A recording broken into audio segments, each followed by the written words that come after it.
Petrol आणि डिझेलच्या टंचाईच्या संदर्भात सातत्याने जी चर्चा चाललेली आहे त्यामध्ये साधारणपणे असं लक्षात येत आहे की सरासरीपेक्षा पेट्रोल आणि डिझेलची मागणी ही प्रचंड मोठ्या प्रमाणात वाढलेली दिसते।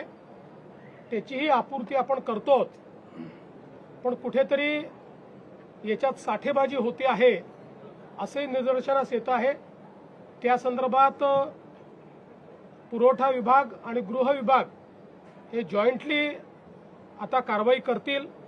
मी केवळ आपल्या निदर्शनास आणू इच्छितो की पेट्रोलच्या संदर्भात जी काही सरासरी वापर आपला आहे, मागणी आपली आहे, त्यापेक्षा 23% जास्त आता आपण पुरवठा करतो।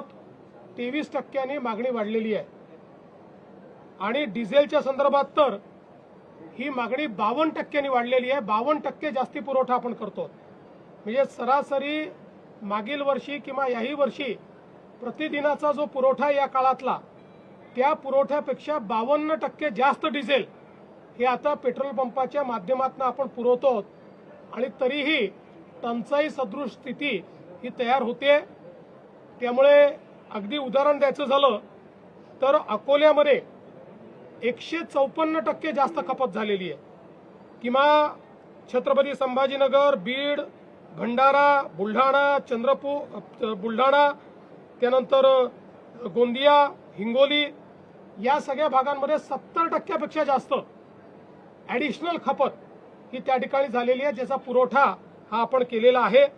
आणि म्हणूनच एकीकडे शेतकऱ्यांना डिझेल मिळालं पाहिजे याकरता आपण प्रयत्न करतो, पण निश्चितपणे त्याचा फायदा किंवा गैरफायदा हा काही लोक घेत आहेत।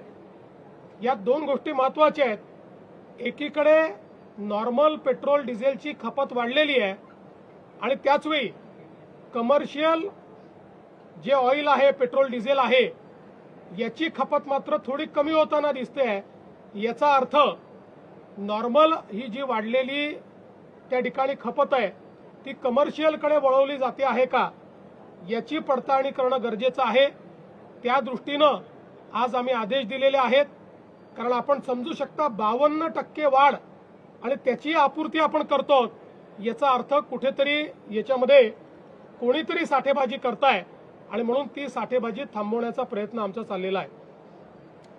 कांद्याच्या संदर्भात आपल्याला कल्पना आहे की कालच केंद्र सरकारने कांदे खरेदीचा भाव हा 3.5 रुपयांनी वाढवून त्या ठिकाणी जवळपास 15 रुपयापर्यंत तो भाव नेलेला आहे।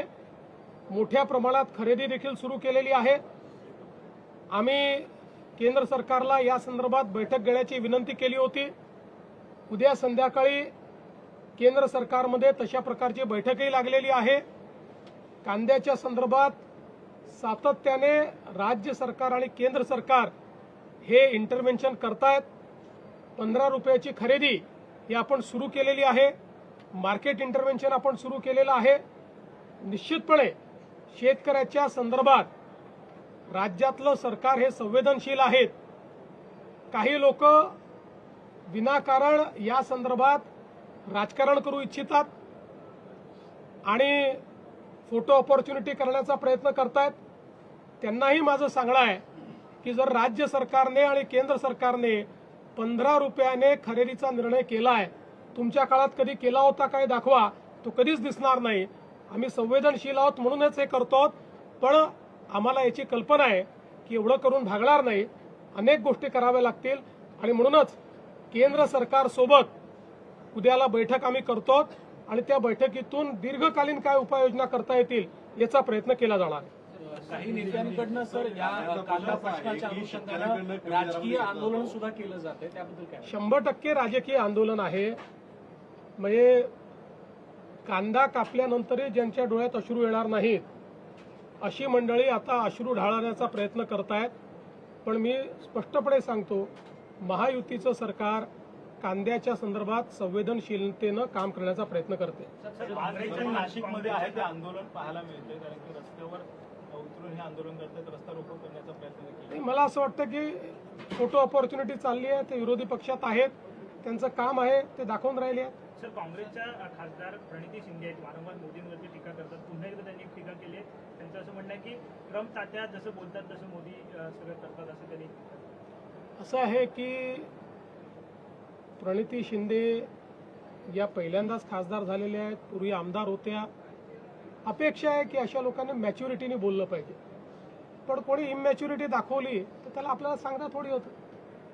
आता एवढी जर इमॅच्युरिटी असेल, म्हणजे आपण कोणाबद्दल बोलतो आहोत, काय बोलतो आहोत, या संदर्भात जर भान राहत नसेल तर अशा लोकांना जनताच त्यांचं स्थान दाखवेल.